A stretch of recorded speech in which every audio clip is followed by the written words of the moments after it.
Good day, everybody, and what's up? Welcome to the Dr. Nick Show. And today I'm going to discuss with you an article that I wrote for prostatecancer.net called The Role of Your Partner in Sexual Health. Because, bottom line, the role of the partner when dealing with prostate cancer is very important.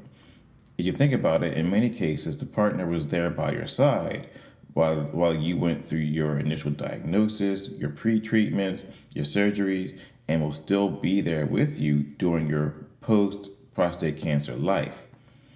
And for many cases, they were wondering what can they do to help. And they have their own issues. They're probably at the same time they're dealing with their own issues and emotions. And you should be wondering what are they going through. And let's be clear, in many cases, they are also wondering what will their future sex life look like post prostate cancer. So today we're going to go through many of those issues. So to get this discussion started, I would like to take a quick step back for a little bit. Because if you think about it, the initial diagnosis of prostate cancer is tough enough, period. Many men, rightfully so, begin to think about their own mortality and death, what's going to happen to me, what's going to happen with my family. And all those questions are extremely relevant. And I'd like to switch it up just a little bit here. What about the partner? What are they going through? What are they thinking about? What's going to happen to me? What about our family? Don't forget, this person has been with you through the thick and the thin. And also, since many of you know I like to talk about sex and write about sexual health, what about the sex life of the partner?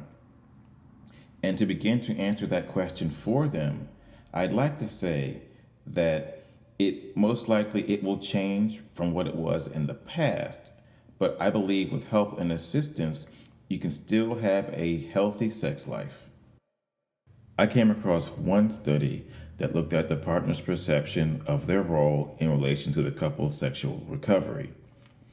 The men in recovery and the partners agreed that the partners provided emotional and daily physical support.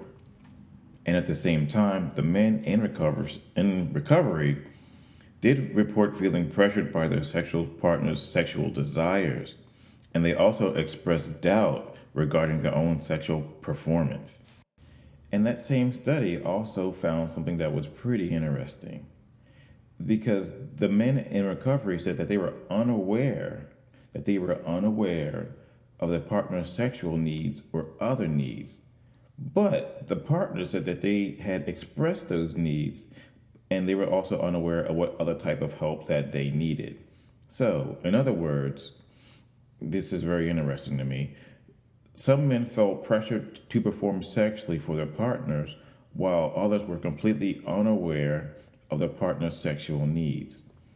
And my first question is, has that, with the men being unaware, has it always been this way? Or is this something new since their prostate cancer diagnosis? And there was a point in time where I was discussing this article with a colleague, and she felt the men should take some responsibility in addressing their partner's needs. And I tend to agree with that. She went on to say, or she's told me, that the men should make a good faith effort to be aware of their partner's sexual needs and emotional well-being, because this is a journey to good health, quote unquote, and also because this is an intimate relationship. And she ended our conversation pretty much by saying that it's a good idea for both people to check in with each other from time to time, because this is an intimate relationship. Just check in maybe every day or every other day on your emotional well-being and even physical well-being. And of course, your sexual well-being. The researchers who did the study felt that the partner's sexual needs and support should be discussed and worked out as a part of the recovery plan. And here I use the word plan with the idea that there could be many avenues to his treatment and recovery, where the partner should be a major element in this recovery process. And if you think about it, as I mentioned earlier, If your partner has been by your side through all the thick and all the thin, their emotional investment in the relationship is pretty solid. And I also would like to take that just a step further, where the partner or your lover may need their own treatment and support services as well, because he or she may need someone to talk to about some of the things that they are going through and some of the changes that are occurring in the relationship. And at the same time, they also may need to talk to someone about the potential changes in their sexual relationship as well. Here, I would like to suggest that the couple start sexual therapy with a therapist who specializes in cancer recovery, and if at all possible, try to find one who specializes in dealing with prostate cancer. And in the article, I referenced Dr. Rhonda Fine, and she is a sex therapist, and she believes reaffirming intimacy and communication are the key elements in having a healthy relationship. And she goes on to say, quote, this is the time for the couple to reaffirm the importance of their relationship and their commitment to assess their definition of sex and intimacy, and to become educated and allow their professionals to help them, period. She goes on to say that it's been her experience that sexual education and counseling is essential to the healing process, as it allows patients and their partners the ability to identify, plan for, and address possible potential problems and have realistic expectations. Also, for those partners who are unsure about therapy, I would suggest going to a support group just for partners. Many hospitals offer groups for partners to educate them on their pre-treatment life, the life during surgery, and their life post-prostate cancer. And so, as I close out this podcast, I have to be completely honest with you by saying I do not know how many hospitals or treatment centers even offer sexual health education for prostate cancer survivors. I mean, I really have no clue.